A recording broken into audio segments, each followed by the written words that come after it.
बाद जो अमाउंट है वो 3 साल बाद वाले अमाउंट का 5/4 गुना है। ये बोला है ना।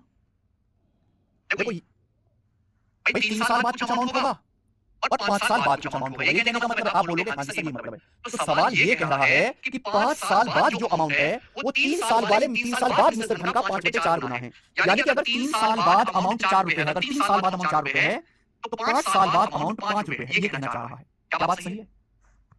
अगर 3 साल बाद अमाउंट 4 रुपए है तो 5 साल बाद अमाउंट 5 रुपए है। अच्छा 3 साल और 5 साल के बीच में गैप कितने का है? 2 साल का गैप है। 3 साल और 5 साल के बीच में 2 साल का गैप है।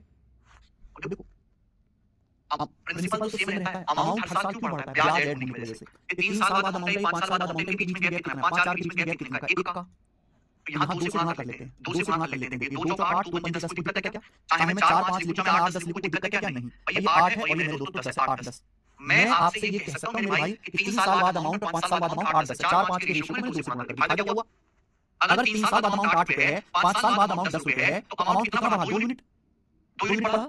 क्यों बढ़ा? ब्याज मिलने की वजह से। 2 यूनिट क्यों बढ़ा? ब्याज मिलने की वजह से। यानी कि 2 साल का जो ब्याज है 2 यूनिट है। 2 साल का ब्याज 2 यूनिट है। अगर 2 साल का ब्याज 2 यूनिट है तो 1 साल का ब्याज कितना होगा? 1 यूनिट। 1 साल का ब्याज 1 यूनिट आ जाएगा मेरे भाई। 1 साल का ब्याज 1 यूनिट आ गया। आपसे पूछा ब्याज की दर, यानी कि आपको प्रिंसिपल निकालना पड़ेगा। अगर 1 साल में 1 रुपए ब्याज है तो 3 साल में कितना ब्याज होगा? 3 रुपए।